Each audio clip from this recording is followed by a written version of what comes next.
কি হলো ভাই ফুটো? সকালবেলা থেকে তোর মুখটা কেন ভার হয়ে আছে? ভার হয়ে থাকবে না কেন ভাই? তুই বল। ওই শালা কুত্তা কালা কুত্তা আমার বাড়ির সামনে গেছিল বম রাখতে। ওই শালাগুলোকে ইচ্ছে মতো কেলাতে পারলাম না, মনটা তো খারাপ লাগবে না? কিন্তু ভাই, আমরা তো ওকে কেলিয়েছি, এই কেলানো কি তোর মন ভরে নেই? না রে ভাই ল্যাংচা, এই কেলানো তো আমার মন ভরে নাই। আমার ইচ্ছে ছিল ওই শালা দুটোকে বেঁধে ইচ্ছে মতো পেটাবো, কিন্তু শালা উপায় পাইনি, এই জন্য শালা দুটো ছেড়ে দিয়েছি। ভাই ফুটো, তুই এই কথা সকালবেলা কেন বললি না? ওই শালা দুটোকে ছেড়ে দেওয়ার আগে বলতি, তাহলে ওই শালা দুটোকে গাছে দড়ি দিয়ে বেঁধে ঝুড়িয়ে উল্টো করে পেটাতাম। কি এলো বল্টু, তুই বিরিয়ানি আসলি? না রে ভাই, বিড়ির দোকানটা খোলেনি। অনেকক্ষণ বসেছিলাম, ভাবেছি খুলবে, কিন্তু সালা দোকানটা খুললো না এখনো। ভাই পল্টু, সকালবেলা থেকে একটাও বিড়ি খানি, বিড়ি না খেলে মুখটা শুকনো শুকনো লাগছে। কোত্থেকে বিড়ি খাই তুই বল দেখি? কী রে ফুটো, তোর মুখটা তো ভার হয়ে আছে কেন? ওই যে সকালবেলা সাদা কুত্তাকে কালা কুত্তাকে আর একটু পেটানোর ইচ্ছে ছিল, ওই শালা পেটাতে পারিনি বলে ওই জন্য মুখটা ভার হয়ে আছে। এত পেটানোর পর মন ভরেনি? আরও পেটাতে ইচ্ছে ছিল, তা বলতি, আমরা ওকে বেঁধে রেখেতাম। আর মন খারাপ করে থাকিস না পুরো, যা হবার হয়ে গেছে। এতক্ষণে মনে হয় ওই শালা দুটো জমিদার পায়ে পরে ক্ষমা চাইছে। সাদা কুত্তা কালা কুত্তা তো ইচ্ছে মতো গালালাম, কিন্তু শালা এমএলএকে তো পেটাতে পারলাম না। ওই শালা এমএলএকে যতদিন না পেটাবো আমার শালা মন ভরবে না। ভাই ফুটো, চিন্তা করিস না, সেই দিনও খুব শিগগির আসবে। এমন দিন আসবে শালা এমএলএকে আমরা ইচ্ছে মতো পেটাবো। বাবু, আপনি ওকে যেতে দিলেন? যেতে না দিয়ে উপায় কি? তোদের একটা কাজ দিয়েছিলাম, সেই কাজটাও ঠিকমতো তোরা করতে পারলি না। আমরা কি করবো বাবু? আমরা তো গেছিলাম কাজটা ঠিক মতো করতো, কিন্তু শালা ফুটো কোত্থেকে যে চলে আসলো আর আমরা ধরে ফেললো, সেটাই বুঝতে পারলাম না। তোরা সেটা বুঝবি কী হবে? তোরা তো একটা গালার দল। কিন্তু বাবু, আমরা তো খুব চেষ্টা করছিলাম যে আজকে ফুটোর বাড়ির সামনে বোম রাখবো, কিন্তু সেটা তো করতে পারলাম না। তা এখন কি করবো?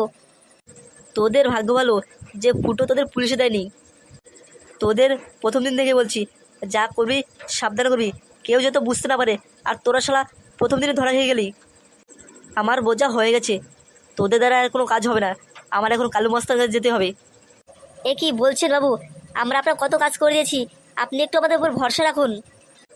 সাদা কুত্তা কালা কুত্তা, তোদের উপর আমার পুরো ভরসা আছে, কিন্তু এখন যে পরিস্থিতি, সেই পরিস্থিতিতে তোদের কোনো কাজ করা লাগবে না। বাবু, তাহলে ফুটোর ব্যবস্থা কে করবে? তোদের আর কিচ্ছু করা লাগবে না। এখন যা করার কালু মস্তান করবে। কালু মস্তানকে ভাড় দিয়ে দেবো, যা করা ওই করবে। কিন্তু বাবু, কালু মস্তার কাছে গেলে যে প্রচুর টাকা লাগবে। যা লাগে লাগবে, তবুও শালা ফুটোর খেলটা খতম করতে হবে। ও শালা প্রচুর চালাচ্ছে আমাকে। আজকে যদি তোরা কাজটা করে ফেলতি, তাহলে আমার এত কষ্ট করা লাগতো না, আর এত টাকা পয়সা নষ্ট হতো না। তবে একটা তোদের ভাগ্য ভালো যে ফুটো শালা তোদেরকে সেরকম কেলায়নি। বাবু, আমরাও কি যাবো আপনার সাথে কালু মস্তার সাথে দেখা করতে? না, তোদের যেতে হবে না, তোরা বরং এখানে থাক, আমি একাই যাবো। ছেলেটা কোন সকালে গেছে, এখন আসার সময় নেই। আর ওদিকে ওর মামা বলছে আজকে চলে যাবে, বলেছে ভাগ্নের সাথে দেখা করে চলে যাবে, কিন্তু মামা যখন আসলো না, ভাগ্নে যখন আসলো না। ওই দূরতে কি করছে কোথায়? এই ছেলেটাকে নিয়ে একটু না পাই না। বাড়িতে একটু থাকবে না, তার বাড়ির কোনো চিন্তা ধারণা নেই। কি হলো জামু, তুমি এখানে দাঁড়িয়ে দাঁড়িয়ে কি ভাবছো? ভাবছি তোমার আর তোমার ভাগ্নের কথা। তোমরা যে কোন সকালে বাড়িতে বেরিয়ে গেছো, এখনো বাড়িতে আসার নাম নেই। এতক্ষণ কোথায় ছিলে তুমি? আরে জামাইবাবু, আপনি চিন্তা করছেন কেন? আমার ফুটো ভাগ্নে মানে আপনার ছেলে এক্ষুনি চলে আসবে। ও কোথায়, কোন সকালে বাড়িতে বেরিয়েছে? কিছু কি খাওয়া দাওয়া করেছে? আরে জামাইবাবু, আপনি চিন্তা করছেন কেন? আপনার ছেলে যেখানে থাকে অসুবিধা থাকবে না, আপনার ছেলে ভালো থাকে সব সময়।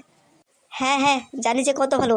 যেখানে থাকে সেখানে একটা ক্যাচাল বাঁধায়, একটা না একটা ঝামেলা করে, ওই জন্য তো বেশি চিন্তার। আরে জামাইবাবু, আপনি অত চিন্তা করছেন কেন? আপনার ছেলে দিন দিন বড় হচ্ছে, ও বুঝতে শিখেছে, আপনি চিন্তা করবেন না। ওটাই তো বড় চিন্তা, এখন বড় হচ্ছে, একটু বুঝতে না।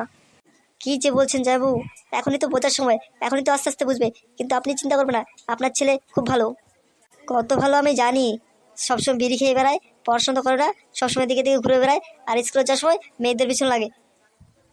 আরে জামাইবাবু, এর সময় ছেলেমেয়েরা এরকম করে, একটু বয়স বলে আস্তে আস্তে ঠিক হয়ে যাবে। আপনিও কি আপনার সময় এরকম করেননি? আপনি এখন বয়সে আপনি ঠিক হননি, ওই জন্য আপনি চিন্তা করবেন না, আপনার ছেলে ঠিক হয়ে যাবে। আচ্ছা শালাবু, তুমি কি খাওয়া দাওয়া করবে না, না এখনই বেরিয়ে যাবে? হ্যাঁ হ্যাঁ, চলুন খাওয়া দাওয়া করে বেরিয়ে যাবো। হয়তো ফুটোর সাথে দেখা হবে না, এই জন্য সকালবেলা ওর সাথে বাড়ি গিয়ে দেখা করে আসলাম। হ্যাঁ হ্যাঁ শালাবু, তুমি আজকে বেরিয়ে যাও, আমি দেখি কালকে পরশু দিকে যাবো ওখানে। হ্যাঁ জামু, বেশি লেট করবেন না, কারণ দিদির তো ডেলিভারির সময় হয়ে এসছে, ওখানে যেতেই হবে আপনারও। আরে হ্যাঁ শালাবু, তুমি চিন্তা করছো কেন? আমি অবশ্যই যাব, না গেলে কি হয়? ওই যে শুধু একটা চিন্তা, ফুটোকে নিয়ে বেশি চিন্তা। আরে জামাইবাবু, অত চিন্তা না করে আপনার ছেলেকে নিয়ে চলুন, তাহলে চিন্তা সব শেষ। এই চলো তো, বেশি কথা না বলে খেয়ে নাও।